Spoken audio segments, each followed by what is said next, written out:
देश में एक्चुअल में हिंदू जो हैं वो सिर्फ सो कॉल्ड अपने आप को हिंदू जो लोग कहते हैं, ब्राह्मण हो गए, राजपूत हो गए, ठाकुर हो गए, इन्हीं को हिंदू माना जाता है। क्योंकि आप देखिए ना कि जो इनका प्रथा चलती हुई आ रही है उसमें ये बात बोलते भी हैं, जो ब्राह्मण है वो मुख से पैदा हुआ है, सर का ताज है, और जो वैश्य है वो पेट से पैदा हुआ है, और जो शूद्र है वो पैरों से पैदा हुआ। मतलब आप ये बताइए कि जो ब्राह्मण होते हैं वो माँ के पेट से पैदा नहीं होते हैं, या फिर ठाकुर राजपूत माँ के पेट से पैदा नहीं होते, या फिर शूद्र या फिर जिसको दलित कहते हैं वो पेट से पैदा नहीं होते, सब एक ही तो हैं। उसके बावजूद भी आप इतना ज़्यादा यहाँ पर हम कास्टिज़म को इतना ज़्यादा ही फेस करते आए हैं। मैंने तो बहुत ज़्यादा ही फेस किया है कास्टिज़म को।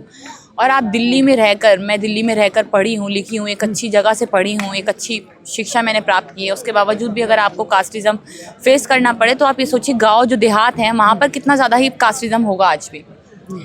शुरू से हमें स्कूल में जब हम स्कूल में जाते थे तो मैंने ये चीज़ देखी है, मैं अपने कॉलेज में भी देखी है मैंने ये चीज़ के जब वहाँ पर खड़ा करते थे बच्चों को किस किस की स्कॉलरशिप आएगी, या फिर कौन कौन यहाँ पर जो दलित है वो खड़ा हो जाए, तो लोग अपना हाथ उठाते हुए भी शर्म करते थे। क्यों? क्योंकि उनको पता है हमारे साथ डिस्क्रिमिनेशन होगा।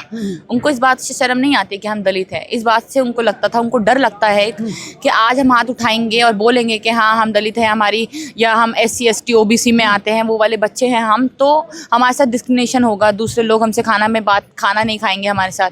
मेरी मम्मी टीचर रही हैं और मेरी मम्मी खुद ये बात बताती हैं। आप ये देखिए, एक टीचर जो पढ़ी लिखी एक औरत, जब वो अपने पूरा स्टाफ रूम में एक साथ खाना खाते थे तो एक बार उनसे रिश्तेदारी की बात पूछी गई तो उनको पता चला कि वो दलित समाज से आती हैं। तो जो टीचर्स, दूसरी टीचर्स थी, उनके साथ उन्होंने खाना बंद कर दिया। दिल्ली में हो रहा है। दिल्ली में हो रहा है ये। आप ये देखिए कि दिल्ली में एक पढ़ा लिखा जो वर्ग है वो ये सब चीज़ें कर रहा है, तो जो पढ़ा लिखा नहीं है, जो एक्चुअल में कास्टिज्म में ही जीता है, मर भी उसी में जाता है,